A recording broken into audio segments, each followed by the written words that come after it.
Well, good morning, everybody. And you will see it is just me today, Sean Nason. My co host, Michael Harper, is on a family obligation today, so we will be missing him and missing him greatly. And you can see I'm sporting my college wear again today. Go Cats, University of Kentucky football 5-0. Big game this weekend. For those of you that don't follow football, you just need to understand that's a big ordeal for the Kentucky Wildcats. It is so awesome to be on here again today for this show. We have an amazing guest who's also going to be on our podcast this season. But we want to just share a little bit around why experience matters and that experience matters in your company and in your ecosystem and what that looks like. And so here's a quick little slide that says, an experience ecosystem is the web of people, touch points, and systems that combine to define the experiences of everyone who interacts with an organization. And to leverage experience is a competitive advantage, one that increases engagement, loyalty, and revenue year after year, requires aligning, engaging, and humanizing the entire ecosystem. And that is why Michael and I do this show. We want to engage the entire ecosystem, all aspects of it, from customer experience to employee experience to digital experience. Just a couple real quick announcements. Next week, for a part 2, we will have Hannah Williams back that makes Gen Z talent your competitive advantage. It was so popular last time. We had guests. I had emails saying, can you bring Hannah back to share more? So yes, we are. And then next week on the Combustion Chronicles, we are really, really excited about that. We have Lee Cockrell, Making Magical Experiences. For those of you that don't know anything about Lee, Lee was part of the Walt Disney Company for 30 plus years, his son Dan, and he was a huge influencer in creating the magic at Walt Disney World. So we're really excited to have him on the podcast next week. Remember, you can watch us live on Facebook, on Twitter, on YouTube, and of course on LinkedIn, where we are streaming live right now. So without any further ado, I really want to bring up our guest, give as much time as we can with him today. Our guest today is Nate Brown. He is the Chief Experience Officer at Officium Labs, Inc., and an organization that helps leverage CX to drive customer loyalty, engagement, and revenue. You heard me talk about that in our ecosystem. He's also the co-founder of CX Accelerator, a virtual community that connects like-minded CX professionals and helps them learn, share knowledge, and kick ass together in their CX careers. And I am part of that community as well. And started his career as a customer support specialist at an e-learning company before moving up the ranks to become a CX executive. He's been recognized as a top CX thought leader by the International Customer Management Institute. So without further ado, I am bringing Nate Brown to the stage. There he is. What's going on with you? I'm like, do I need to put my sunglasses on too here, Nate? It's bright in the CX world. You better put them on. I'm telling you. It is so good to have you here, Nate. And I know Michael sent you a note. He's so bummed that he can't be here part of this episode today, right? And man, you are doing some great things. But I really want to talk about something. This week is actually Customer Service Week. Yeah. Right? Like a national thing. I have a disco ball for that. Oh, you have a disco ball for that. Look at that. Yes. It's Customer Service Week. And in particular, on Tuesday was really called CX Day. It was a big day. Can you tell me what you did to celebrate CX Day on Tuesday, October 5th? Yeah, we did something pretty bold this year. We did our first big event as Officium. The Officium peeps got together, Sydney Nelson, Dean Davis, John Pompey, Jonathan Schroer, and we pulled in our board member, Mary Drummond, and we had the amazing folks from Midday Squares, Jake and Joanna, come and speak at our first big event that we ever put on. And it was a raging success. We had a ball doing it. Well, awesome. So give us a couple of your insights from that. Yeah, sure. Well, let me say that putting on an event is terrifying. I have very little sleep. I've been up in front of thousands of people, and it's not that big a deal. That's kind of my personality. Putting on an event, on the other hand, that is terrifying. So hopefully next time I'll feel a little more comfortable with it. But it, And I feel for you. I've done many of those events. So great job. Great stuff. but I mean, there's some cool insights coming out of that. I mean, we have a lot to celebrate as CX professionals. I mean, first, I mean, the fact that the Forrester CX index is 21% higher than it was a year and a half ago. Uh, that we're not just surviving as CX professionals.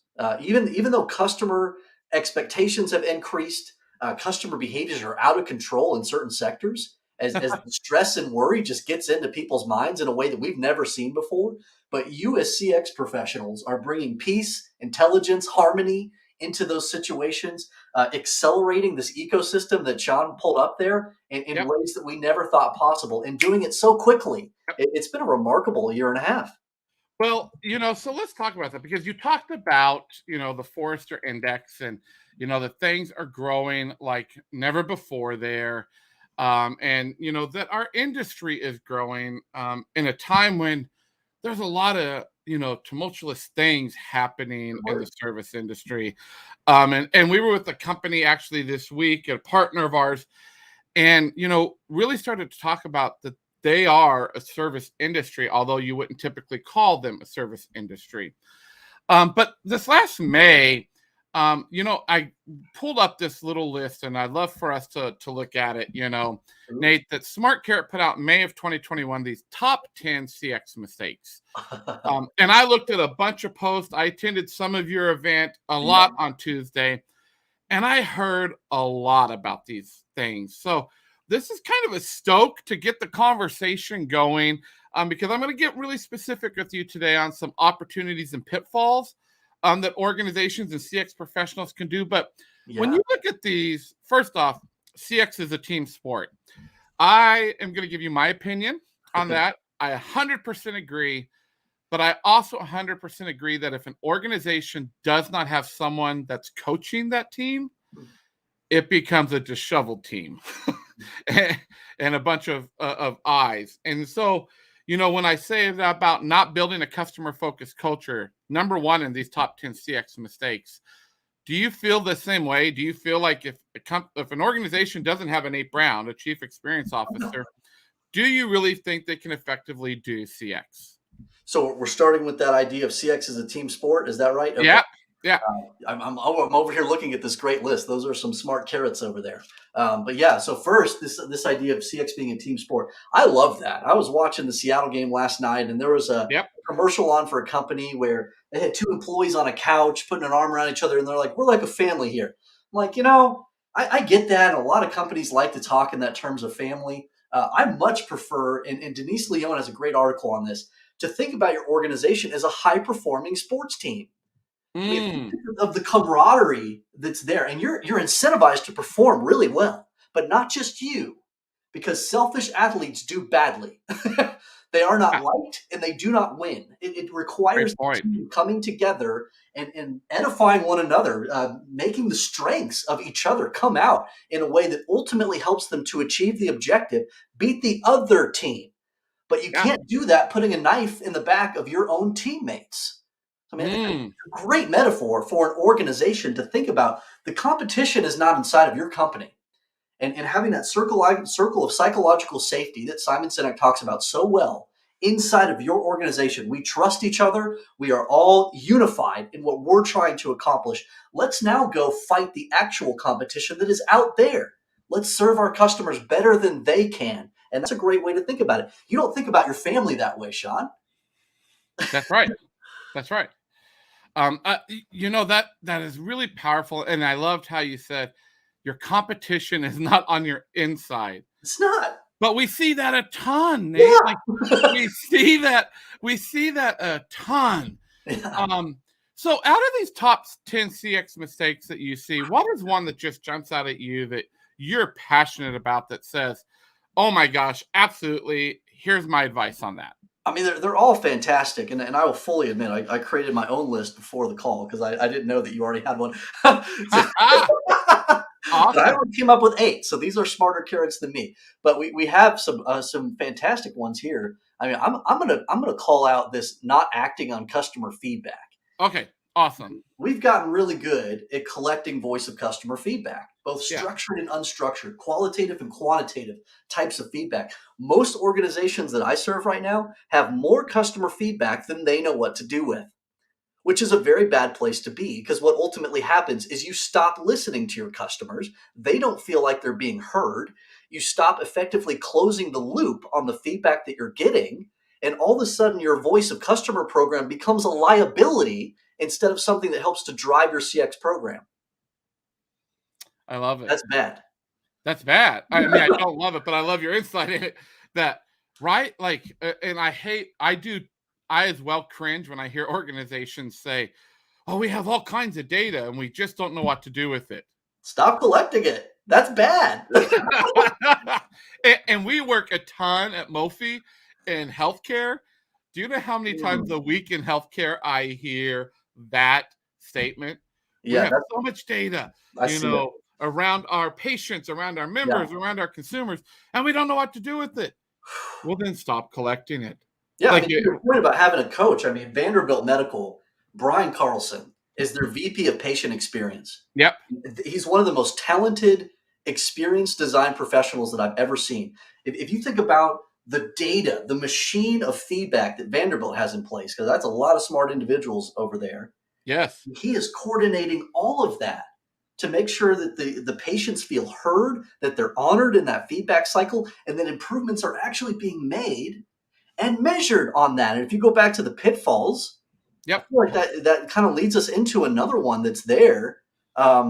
It's this idea of not setting yourself up for success. Poor usage of customer data. That's it. Yep. How many CX professionals do you know that don't use customer data in a way that actually shows how good they are as a CX professional? Yep. They don't get credit for the great work that they do because there's no baseline of data to show how they've improved their own customers' lives. Well, and that goes back to, and this is a little bit of a high horse that I get on around on this. We think that NPS is the end all be all in the industry. That's what the industry has said. Okay. That's not Sean's personal choice. I don't know if that's your personal choice. I was about to come out. Right? Like I understand it, but there are other great, powerful ways Yeah. to measure as well. It's not just through NPS, and I think that's what you're getting at. 100%. I'm a big believer in having a CX dashboard that shows a couple things. I like to show first actually the life of the employee. And I use a composite metric called employee engagement score that we get through pulse surveys and Office Vibe. That's the top of my CX dashboard. How engaged are our people? How happy are our people? And if you want to know more about that, I can drill into 10 different specific areas of that metric. Now, let's talk about the customer level. How am I assessing the lives of my customers? How happy are they? And yeah, we're going to measure that in some different ways. The customer service area, we're going to have customer effort score if you're working with me, because I Yeah. think that's the best depiction of loyalty there. As far as the overall brand uh, stickiness, yeah, NPS might be in there, but I'm definitely going to be looking at like renewal rates and customer lifetime value and some of those things that really show the third layer of the CX dashboard. How is us improving the lives of our customers impacting the financial performance of the business? So it's a three-stage journey. Our people are happy. They can serve our customers well. Our customers are happy. Now the business is winning. And if I can't paint that picture there, then I'm not doing my job as a CX professional. I love it. Applause. Like I Thank you. should get my applause machine out here because Let's go ball. it's great. There we go. Right there you go. And I hear the spirit of college, right? Like rah rah, right? Yeah, I love it. It just excites me so much about that. All right, I want to get into the next thing that I put out there for us because there's these opportunities and these pitfalls that I think we as CX professionals also fall into. So I want to know, what advice would you give to someone working in CX when it comes to a pitfall to be aware of within organizations? Ooh, yeah. I mean, the first pitfall that you might be walking into is the mentality of the executive team towards CX. And I feel like this dismantles more CX professionals in the very beginning than anything else. Because the CX professional or rather the CEO and or executive team, is thinking about something completely different than what you can and should be providing as a CX professional. There's a lot of different interpretations of what CX is. So it can Hmm. very quickly become everything, which is impossible for you to change until a significant amount of time has elapsed where you can really embed the work inside of the other leaders. So if they're expecting you to change everything, then that's impossible. If they're expecting you to just change one part, like just customer service, that's also somewhat impossible Yeah. when it comes to impacting actual overall CX, because it's one wheel in the cog, it's one mountain in the overall customer journey. And if you're trying to pick out one spaghetti noodle from the bowl of spaghetti that's all twisted up in there, you can't pull one out. Yeah. You have to slowly eat the bowl together and cut little pieces off with your fork. That's how you eat it. So if they're not letting you cut through the spaghetti to eat it, then it's going to be really hard for you to do your job. So one pitfall that you need to help yourself to avoid is, how does this team, how do these executives think about CX? What expectations do they have of this role? And is that something that I can and or want to be doing inside of this organization? Again, let me get my pom pom out. Right? Like, yes, yes. I love it. And you know what really excites me, and we're actually kicking off a new project next week with a new partner, a rural health system. Oh, That nice. it's actually the people that have contacted us and that we've built the relationship to bringing us in is the CEO and the chief HR officer. Ooh, wow, that's smart. Right? So, I and you've like worked in our industry a lot of years, as I have, Nate. To have those two as the ones bringing you in, like that right there, again, that's another pom pom moment, right? Like, I'm not fighting against HR, yeah. which we know, and I love my HR peeps if they're on here watching us, but a lot of times the experienced people fight a lot with HR, Oh, yeah. because there's, again, that's why we talk about it as an ecosystem, right? There's silos within organizations where HR does employee Yep. experience. Yep. And that's what I loved about your dashboard. You, as the CX professional, experienced professional, says, no, we want to make sure our people are happy. Yep. And that goes back to my days to the mouse right here over my shoulder. Disney makes sure people are happy, right? Then their cast members are happy, then the guests are happy, and then ultimately that really digs into the bottom line within an organization. So I love that pitfall, and I think it is a big one, because I do think we as an industry have tried to say we're going to come in and fix everything, Mm. but we have no baseline, right? So on the flip side of that, though, so let me say this, on the flip side of that, what is an opportunity for that CX professional to be on the lookout for as well? Yeah, that's a great question. I got my Chief Customer Officer book over there by Jean Bliss. I think one brilliant opportunity that she paints out is the identification of the power core inside of the organization. Every company has a power core. Oftentimes, it's going to be IT, because they control the data, they control the digital transformation initiative that's going on, which is the did I say power core? What did I say? The power core. Sorry. Core. Yeah. Oh, we'll get that changed for you. There's a All power right. cord in there somewhere, and it got unplugged for Facebook this week. But Ah, but that's yeah, a good one. there we go. The power core. So you want to isolate the power core and turn them into a quick CX ally, or else they will stunt your ability to do this work very quickly. There'll be a brick wall for you. So if you have a sales power core where people are generally focused on revenue, you get to come in and start talking about customer success principles and how maximizing customer value and partnership is what really drives the acquisition engine of a company inside of this experience economy that we're in. It's no longer about traditional sales and marketing. That doesn't work like it Yeah. does. It used to. So now we get to do customer success. That's how you infiltrate the power core and turn them into an ally. If it is IT, if it is that digital transformation area, which digital transformation, it's the experience that your employees and customers are having on digital channels. So it's just taking the work of CX and applying it to the digital aspects of the journey. So if you're trying to do that independent of what we know about the psychology of CX and the way that customers react to and respond to different stimuli, then you're doing that work in ignorance and you're going to fail. So if we can take customer intelligence and embed it into your CX transformation, or rather your digital transformation, you're going to be this much more likely to succeed. Let me show you some great digital transformations that have embedded CX intelligence and how much better those are. That's how you make them an ally.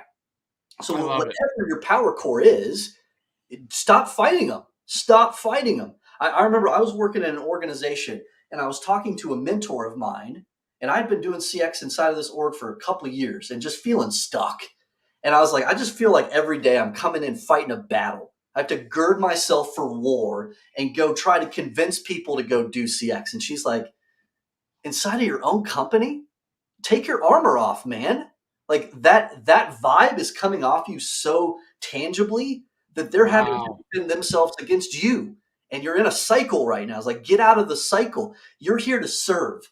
Stop talking about CX. You start talking about what they need and what matters to them. And then all of a sudden they're going to listen to you. Right now, they're not going to listen to you because all you're talking about is what you care about. And they've had to defend themselves against you and your agenda. I was like, oh man, like that just, That's powerful. it was nuts. It was nuts how it was. Gosh, Debbie Hummel. It was incredible how insightful she was in that moment. Well, and I love the power core. We talk about it as go where the love is.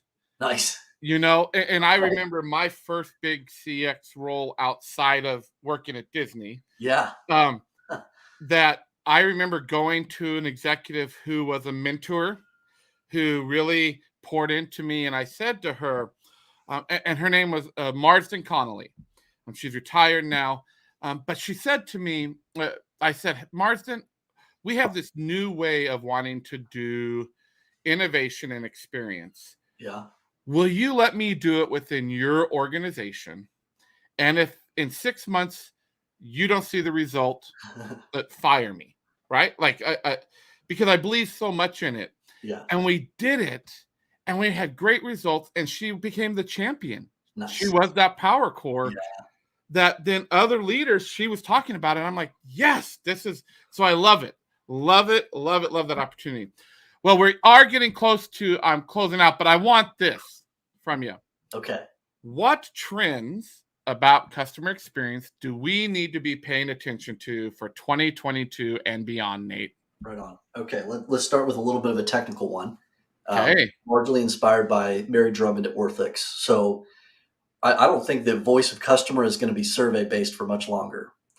We can now intelligently look into the customer interaction, whether it's text based, whether it's them navigating a digital path, whether it's a recorded call, whether it's video, whether it's in person. There is intelligent capabilities now with our VOC platforms that can look at that interaction and know right away the customer sentiment, know right away what the opportunities are for improvement, without us having to go back and ask that customer how they felt about that interaction. So that's going to revolutionize the way that we listen to our customers and do this work. So be on the lookout for those phenomenally enhanced VOC capabilities that are coming right down the pipe. The second one is more philosophical, and I think it's even more of a opportunity shift for us in the CX world. I've been calling it mission-driven CX. And it's this idea that we as people want to do business with organizations who are clearly stating their ideals and their brand promise so compellingly that we resonate with them in terms of our core values of who we are as a person. Because as we put our money and our time and our energy into things and organizations that we want to relate to like we relate to people, we want those companies to be making a difference in our communities and in the world in the same way that we would want to, directly and individually with our resources. And we're starting to be very, very particular about the businesses that we do, that we demonstrate loyalty towards, that we give money to, give our time to. Yeah. And so you as a company, if you don't have those clearly stated ideals out there, if you as a brand are unrelatable because that brand core isn't compelling and clear, then you're not going to be drawing modern customers to you. They can't relate to you. So that's the first opportunity. And then once that brand promise is clear, guess what backs that up? Guess what makes it real? because companies don't just get to claim that anymore. I mean, Denise Yohn made that clear. Customers are more savvy today than ever before. They don't believe marketing rhetoric. What they believe is promises delivered and seen with their own eyes and through the mouths of their friends. And so we as CX professionals, we make that brand promise real. And that's mission-driven CX right there. We have to be doing that today. Well, that one, we could do a whole show around mission-driven CX. Do it. Yeah, right. So we are coming to the close of our time here. Can you just tell our listeners, our followers, where they can connect with you the easiest and follow all the great work you're doing? Yeah, pop on over to efficientlabs.io. We got more events like what we did for CX Day and great content there. Hop on over to CX Accelerator to connect with some great folks like Sean and our great community members that are there. Type in Nate Brown on LinkedIn. I think I actually pop up these days, which is pretty cool because there's a lot of Nate Browns out there. And then on Twitter at Customer is First. Would love to connect with you and be a resource for you. Awesome. Well, Nate, hang on here for just a minute while we close out the show. Again, thank you so much, Nate. And to all of our listeners, don't forget you can contact us at www.mofi.co or me directly at seannason.com. If you have questions or want any resources and want connected to people in the industry, you can also send us an email at hello.mofi.co. Don't forget, as I mentioned, the Combustion Chronicles is our podcast. Next week is Lee Cockrell. And I think just a couple weeks after that, Nate, you're on there. And we talk about something completely different than what we talked about today. Nice. So if you liked it, yes, you want to listen to that. As well, you can connect with myself and Michael, who is not with us today, on LinkedIn as well. And hey, if you play in the experience ecosystem, we want to talk about the good, bad, the ugly, the amazing things happening day to day in CX on Experience Friday Live. So with that, I'm going to close this out. Nate, hang on, and we'll close up after this. Thank you, everybody.